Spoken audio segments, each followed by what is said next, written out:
Hello, mes mamans, comment vous allez? Vous allez bien ce matin, j'espère. Alors, si parmi vous, il y a des dames qui n'aiment pas les médicaments, tout comme moi, signalez, je vais vous dire quelque chose. Parce que moi aussi, je n'aime pas les médicaments. Hein. Et encore plus quand je suis enceinte. Quand je suis enceinte, c'est grave. Je ne veux même pas sentir un médicament passer auprès de moi. Mais alors, je m'efforce toujours à prendre les médicaments qui sont importants pour moi. Les médicaments qui sont capitaux pour moi. Comme quoi, par exemple, le fer. Vous voyez le fer qu'on vous demande de prendre tous les jours là, non? Faites les efforts, les mamans. Faites le maximum d'efforts de prendre ce fer tous les jours. Que ça vous plaise ou non, prenez vos fers tous les jours. Je m'appelle, moi, quand je suis enceinte, à chaque fois que je vais prendre le médicament, c'est comme si c'était une torture. Mais j'accepte subir cette torture. Pourquoi? Parce que je sais que c'est pour le bien de ma grossesse et pour le bien de mon bébé. Si tu arrives en fin de grossesse étant anémie et que tu t'aventures dans l'accouchement avec l'anémie, vous savez que un petit saignement pour vous créer, peut vous être fatal. Vous savez que ça empêche même à l'utérus de se contracter et de revenir en place, de se remettre en place. Et quand l'utérus ne se remet pas en place, lors de l'accouchement, c'est dangereux. Vous pouvez saigner énormément.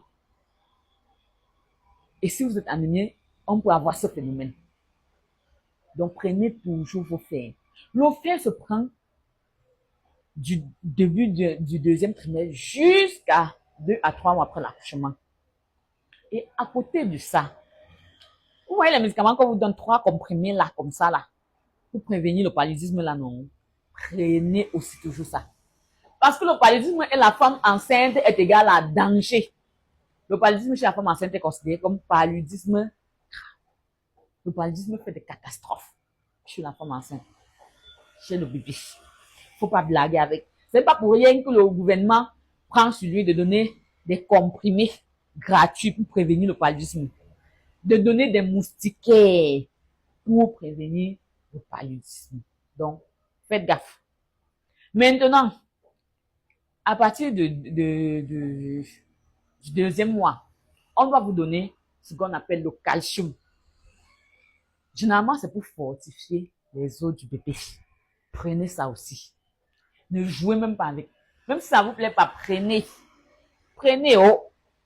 En fin de grossesse, chez certaines personnes, on va vous donner le spasfon pour un peu travailler le col et aussi on peut accompagner avec le magnésium. Le magnésium là, ça a 2 rôles comme vous voyez là. Déjà, ça vous permet de régulariser un peu votre sommeil parce que tout le monde sait qu'en fin de grossesse, le sommeil devient, je sais pas, le sommeil devient une denrée rare. Dormir est difficile. Donc si vous avez un peu le magnésium qui peut vous permettre d'avoir un peu de sommeil, c'est déjà ça. Et à côté de ça, le magnésium participe aussi au ramollissement du col. Oui. Donc, les médicaments qu'on vous prescrit là, ne jouez pas avec eux.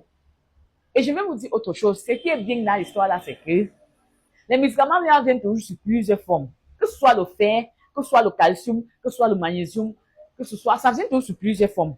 Donc, ça veut dire que si tu n'aimes pas les fers en sirop, dis que tu préfères les faire en comprimé. On doit te prescrire, la sage-femme ou ton gynécologue ou qui, la personne qui te suit, doit te prescrire les faire en comprimé comme tu le désires. Si tu n'aimes pas le calcium, ce qu'on met dans l'effervescent, dis que tu préfères ce qu'on suce en comprimé. Si tu n'aimes pas le magnésium en ampoule buvable, tu dis que tu préfères en comprimé, ainsi de suite. Mais prenez ces médicaments, les mamans. C'est moi qui vous dis. Moi, une autre femme comme vous, qui n'aime pas les médicaments et encore moins quand elle est enceinte. Je vous donne le conseil là, ça ne vous dit rien. Prenez. Faites les efforts, même si c'est une torture, acceptez de subir cette torture pour votre bébé. Merci.